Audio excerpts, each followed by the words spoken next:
So David Haye has chimed in on this Tyson Fury cut situation, and he's obviously reminded everybody of the fact that Fury attacked him for pulling out of their fight years ago, basically accusing David Haye of cutting his own eye because he was so scared, so on and so forth. He posted a couple of the tweets and the headlines at the time, which you'll see on screen here.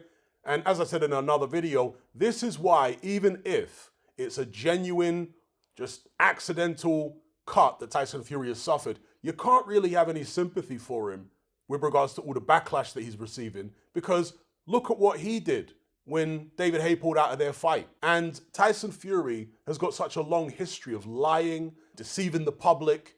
It's like the boy who cried wolf.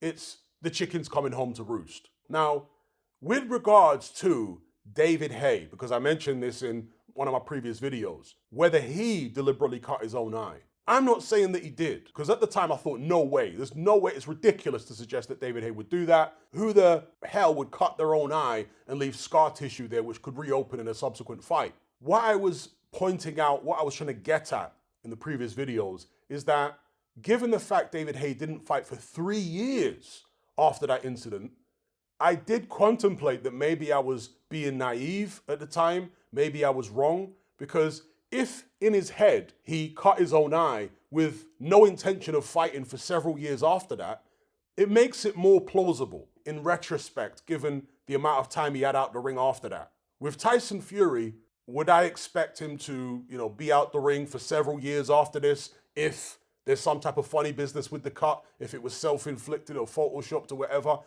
Well, not necessarily.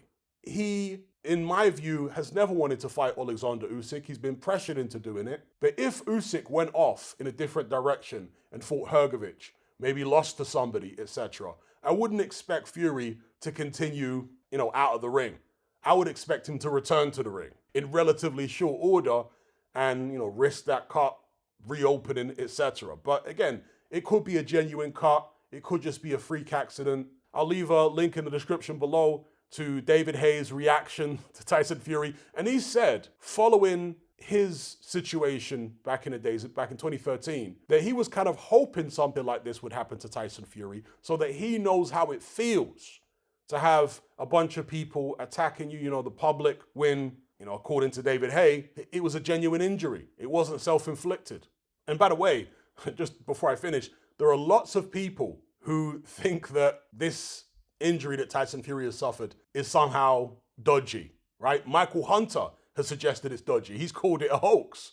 Sean Porter has suggested it's dodgy. So there are boxing people, which is a little different to the David Haye situation, which brings home how deceitful Tyson Fury has been in the past. Because when David Haye got that injury, and pulled out the Fury fight, I don't recall many boxers, many actual fighting people who were accusing David Haye or suggesting that the injury was self-inflicted.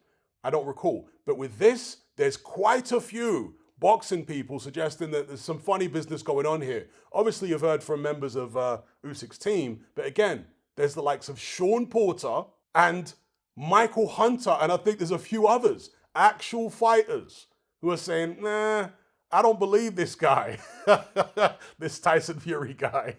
I think there's something off-key going on here. So let me know what you guys think.